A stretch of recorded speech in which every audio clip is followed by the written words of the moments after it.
Bonjour, vous pouvez vous asseoir. Nous allons corriger les exercices qu'il fallait faire pour aujourd'hui. Avant ça, bien sûr, calcul mental. Calcul réfléchi numéro 2. Première question, il faut le développer. 5 plus 2x, facteur de 3x moins 4. Faites pause.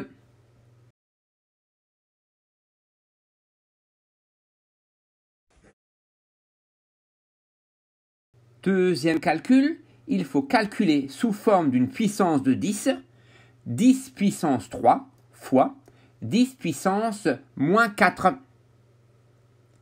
Pause.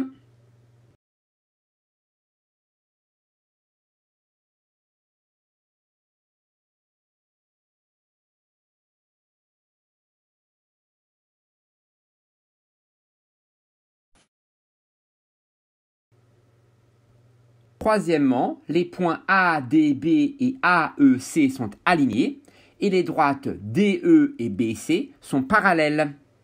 Ça donne que la longueur du segment AD est égale à 2 cm, DB est égal à 1 cm, AE est égal à 3 cm et il faut calculer la longueur du segment AC. Faites pause et pour la dernière question, j'utilise le logiciel Scratch. ABCDEF est un hexagone régulier. Le personnage est au point D. De quelle mesure d'angle doit-il tourner pour arriver au point C s'il est orienté à 90 degrés en tournant dans le sens inverse des aiguilles de montre? N'oubliez pas de faire pause.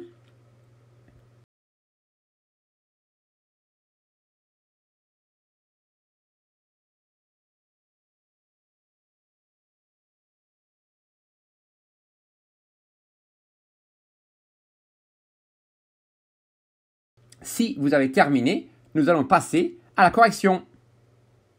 Premier calcul, il faut développer 5 plus 2x facteur de 3x moins 4. Je vais distribuer le 5 avec le 3x et avec le moins 4. Il ne faut pas oublier de prendre le signe avec. Et 5 fois 3x moins 5 fois 4. Je développe à présent le 2x. Je fais 2x fois 3x.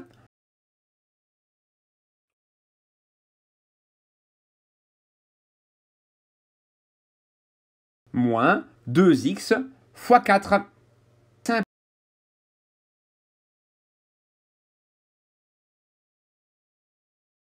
Simplifie l'écriture. 5 fois 3x égale à 15x. Moins 5 fois 4 est égal à moins 20. 2x fois 3x est égal à 6x carré.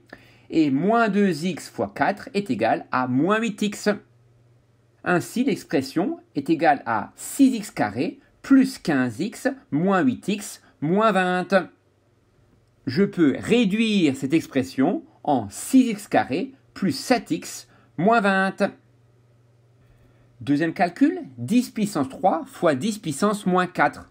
10 puissance 3, c'est 10 fois 10 fois 10, un 1 suivi de 3 zéros, c'est-à-dire 1000. 10 puissance moins 4, c'est 1 sur 10 puissance 4. Autrement dit, c'est 1 sur un 1 suivi de 4 zéros, c'est-à-dire que c'est 1 sur 10 000. Il me faut donc calculer 1000 fois 1 dix millième, c'est-à-dire 1000 sur 10 000. Je ne change pas ce quotient en divisant le numérateur et le dénominateur par 1000. J'obtiens donc 1 sur 10, un dixième, c'est-à-dire 10 puissance moins 1. Remarque, pour ceux qui comprennent bien les notations des puissances, ils peuvent faire ça directement. Quand on a 10 puissance 3 que l'on divise par 10 puissance 4, cela revient à faire 10 puissance 3 plus moins 4. Autrement dit, directement 10 puissance moins 1. Troisième calcul. Pour appliquer le théorème de Thalès, il faut bien sûr que les conditions d'application soient vérifiées. Autrement dit, je note que les points A, B, D sont alignés, ainsi que les points A, E, C.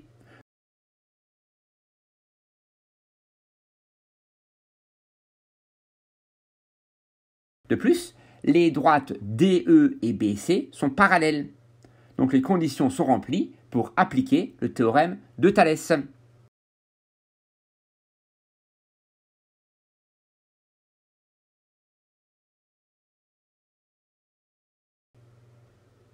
J'ai deux triangles qui sont en situation pour appliquer ce théorème de Thalès. Le triangle ADE qui est bleu et le triangle ABC.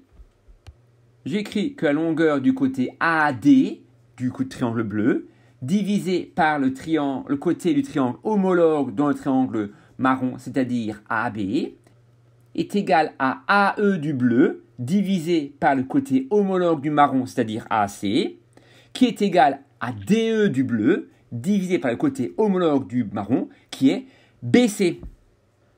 Je remplace par les longueurs données dans l'énoncé. AD est égal à 2, AB est égal à 2 plus 1, c'est-à-dire 3, AE est égal à 3, et je cherche AC. Je ne connais ni DE ni BC.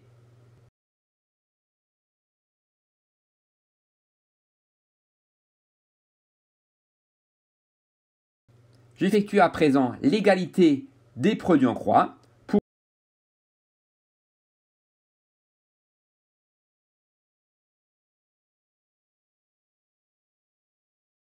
trouver que 2 fois AC est égal à 3 fois 3, c'est-à-dire 9. Donc 2AC est égal à 9. En divisant par 2 les deux membres de l'équation, j'obtiens que AC est égal à 9 divisé par 2 cm, ou que AC est égal à 4,5 cm.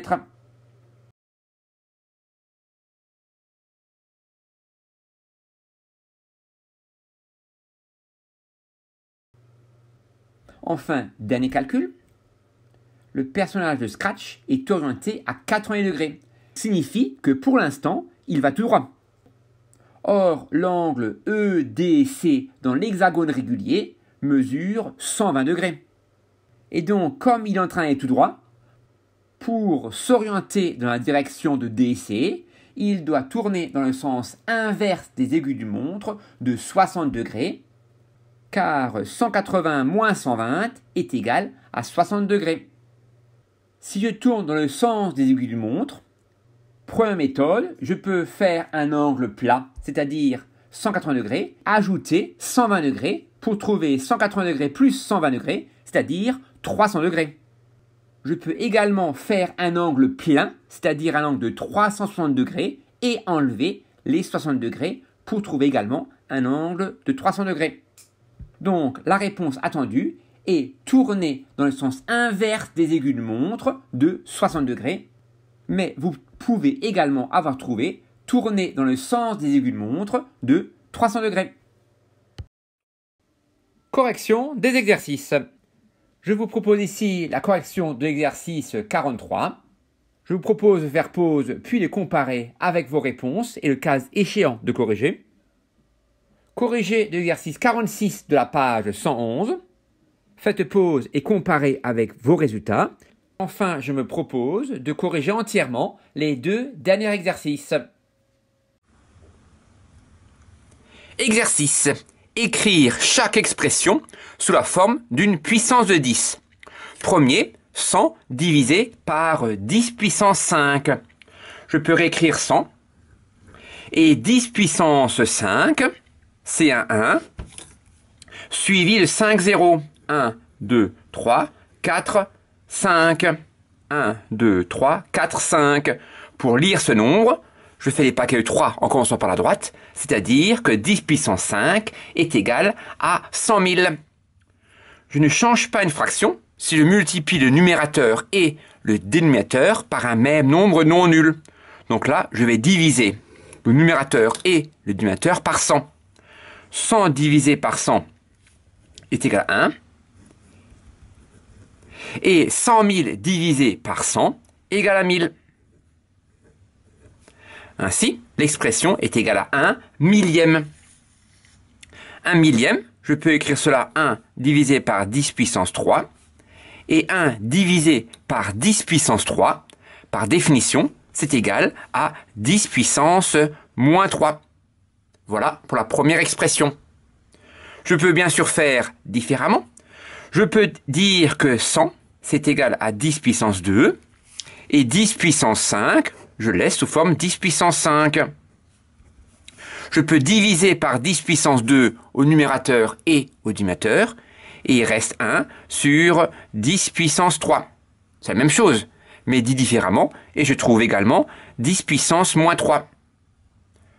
Je peux également appliquer la formule, c'est-à-dire 10 puissance 2 divisé par 10 puissance 5 est égal à 10 puissance 2 moins 5.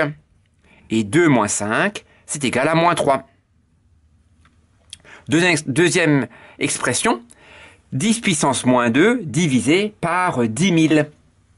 10 puissance moins 2, par définition, c'est 1 sur 10 puissance 2. Et 10 000, je laisse sur la forme de 10 000, ou bien je peux écrire 10 puissance 1, 2, 3, 4, 10 puissance 4. Or, 1 divisé par 10 puissance 2 divisé par 10 000, 10 000 c'est comme 10 000 sur 1. Pour diviser une fraction par une autre, il faut garder la première et multiplier par l'inverse de la deuxième. Et l'inverse de 10 000 sur 1, c'est 1 sur 10 000. Maintenant, j'ai une multiplication de deux fractions à faire. Je multiplie les numérateurs entre eux et les dénominateurs entre eux. 10 puissance 2, c'est-à-dire 100, c'est 1 sur 2 zéros. Quand je multiplie par 10 000, je rajoute 4 zéros, donc j'aurai 6 zéros, c'est-à-dire 1 sur 10 puissance 6. Et par définition, c'est égal à 10 puissance moins 6. En appliquant la formule, je trouve la même chose. 10 puissance moins 2 divisé par 10 puissance 4 est égal à 10 puissance moins 2 moins 4. Et je trouve à nouveau 10 puissance moins 6, 1 millionième. Expression suivante, 1 divisé par 0,001. Bien sûr, 0,001, c'est 1, c'est 10 puissance moins 3. Car c'est 1 précédé de 3 zéros. 1, 2, 3. 1 divisé par 10 puissance moins 3. 10 puissance moins 3, par définition, c'est 1 sur 10 puissance 3. À nouveau, pour diviser par une fraction, il faut multiplier par son inverse. Et l'inverse de 1 sur 10 puissance 3, c'est 10 puissance 3 sur 1. Et donc le calcul à présent est simple. Il faut faire 1 fois 10 puissance 3 et diviser par 1. Bien sûr, la réponse est 10 puissance 3. En appliquant la formule, pour calculer 1 divisé par 10 puissance moins 3, il faut savoir que 1, c'est 10 puissance 0. Et donc, je dois faire 10 puissance 0 divisé par 10 puissance moins 3. Ça fait 10 puissance 0 moins 3. Attention, il faut faire l'exposant du haut moins celui du bas. Mais comme le bas, il y a déjà un moins, ça fera 0 moins 3. C'est-à-dire 10 puissance 0 plus 3. Ou plus 3. Car pour soustraire un nombre, il faut additionner, ajouter son opposé. Et donc, ça fait, je retrouve 10 puissance 3. Et dernière expression, 0,0001 divisé par 10 puissance moins 2. 0,0001, c'est bien sûr 10 puissance moins 4. Car j'ai 4 zéros. 1, 2, 3 et 4 qui précèdent le 1. Et 10 puissance moins 2, je le recopie. Par définition, 10 puissance moins 4, c'est 1 divisé par 10 puissance 4. De la même manière, 10 puissance moins 2, c'est 1 divisé par 10 puissance 2. J'obtiens donc 1 divisé par 10 puissance 4, multiplié par l'inverse de 1 sur 10 puissance 2, qui est 10 puissance 2 sur 1. Pour multiplier les fractions, il faut multiplier le numérateur entre eux, les numérateurs entre eux, et les dénominateurs entre eux. Et donc j'obtiens 10 puissance 2 divisé par 10 puissance 4. Je divise par 100, c'est-à-dire par 10 puissance 2 le numérateur et le dénominateur, et j'obtiens 10 puissance 0, c'est-à-dire 1, divisé par 10 puissance 2. Et 1 divisé par 10 puissance 2, par définition, c'est égal à 10 puissance moins 2. En appliquant la formule, je calcule 10 puissance moins 2 divisé, je calcule 10 puissance moins 4 divisé par 10 puissance moins 2, c'est égal à 10 puissance moins 4 moins 2. Or, à nouveau, pour soustraire, il faut additionner son opposé. Donc ça fait 10 puissance moins 4 plus 2. C'est-à-dire 10 puissance moins 2. Voilà.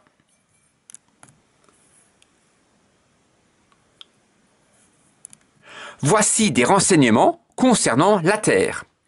La longueur de l'équateur est donnée ici, 40 075 km,017. Il faut transformer ce nombre-là en notation scientifique. Pour ce faire, j'utilise un tableau. C'est le tableau que vous avez utilisé en 6e, unité, dizaine, centaine, etc. Et je place mon nombre dans le tableau. Je commence bien sûr par le chiffre des unités, qui est un 5, le chiffre des dizaines, un 7, le chiffre des centaines, un 0, le chiffre des unités de 1000, un 0, et le chiffre des dizaines de 1000, un 4. Donc j'ai bien placé 40 075 dans mon tableau. Je place ensuite le chiffre des dixièmes, des centièmes et des millièmes. Ce nombre-là, 40 075 unités, 0,017, il faut le transformer en notation scientifique.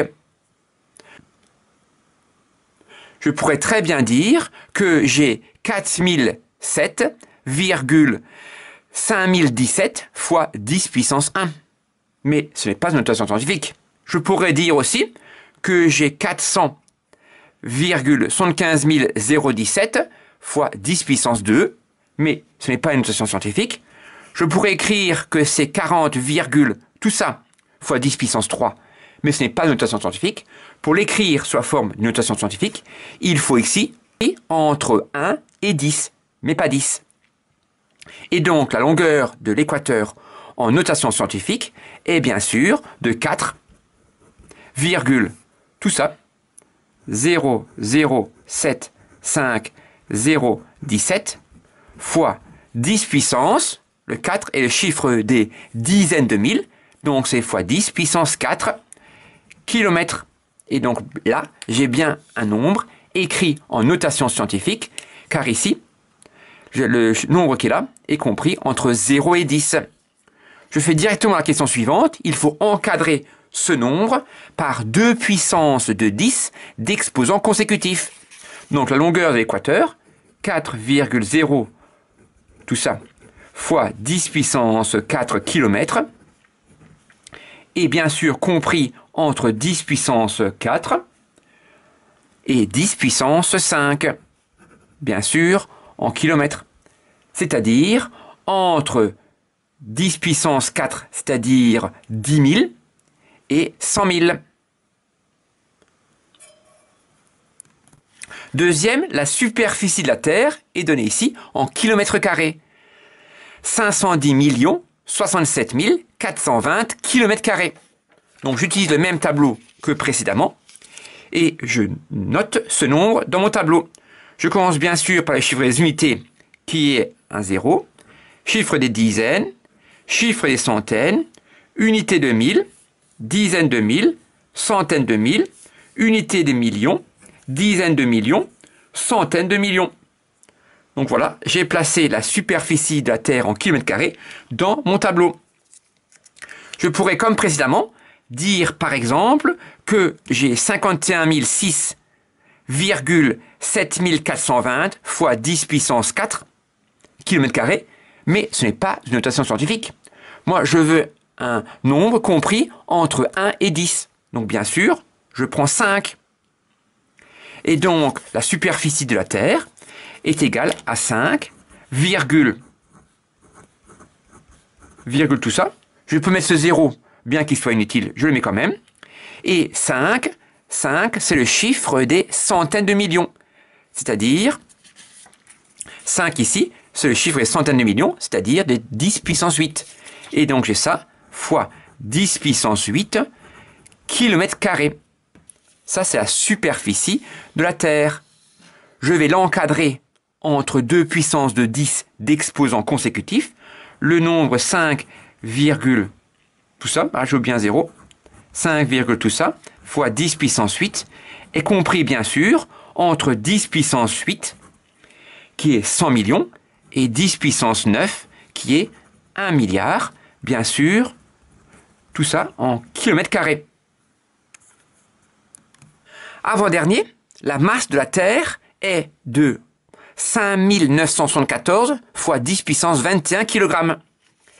Si je veux utiliser mon tableau précédent, je suis embêté parce que moi, je me suis arrêté à 10 puissance 8. Je ne vais pas continuer mon tableau jusqu'à 10 puissance 21.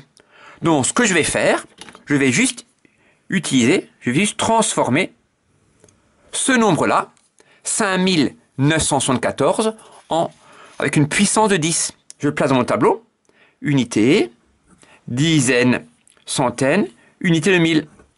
Donc 5974, c'est égal à 5,974 fois 10 puissance 3.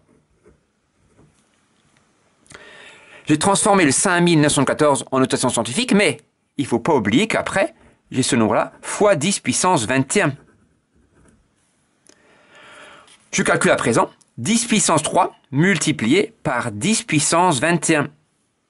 10 puissance 3, c'est un 1 avec 3 zéros. Je le multiplie par 10 puissance 21, qui est un 1 avec 21 zéros. Donc j'aurai en tout 1 et 24 zéros, c'est-à-dire 10 puissance 24. Et je recopie 5,974. Et donc la masse de la Terre écrit en notation scientifique est de 5,974 fois 10 puissance 24 kg.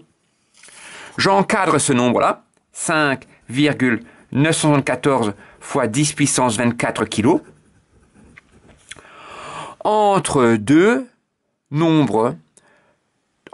puissances de 10 d'exposants consécutifs.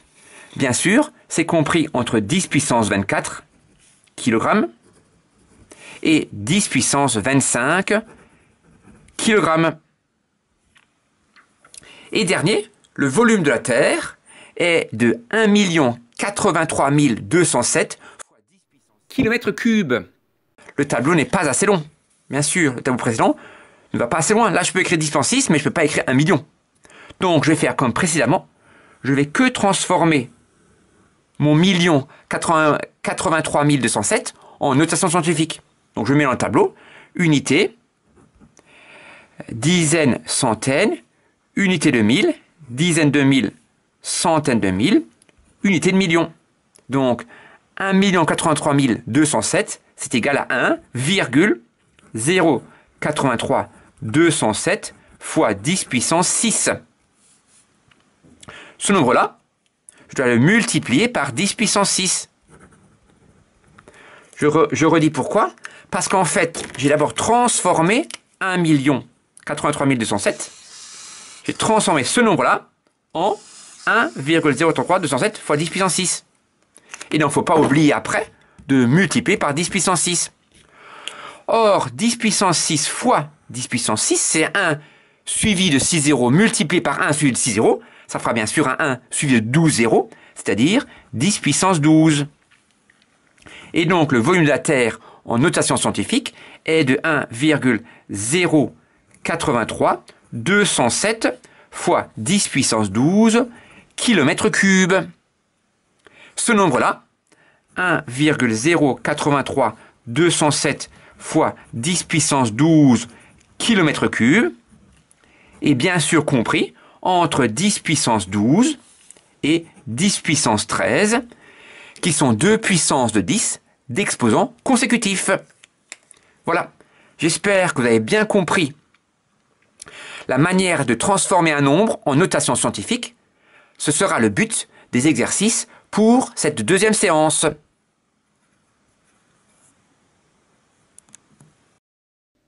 Je pense que vous avez compris ce qu'est la notation scientifique d'un nombre. Nous allons écrire cela dans la partie leçon. Petit 2, notation scientifique.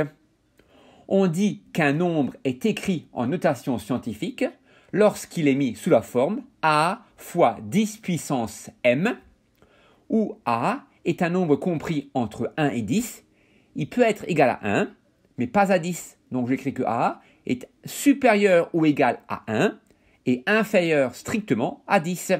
Et m est un entier relatif, c'est-à-dire un entier qui est ou bien positif ou bien négatif.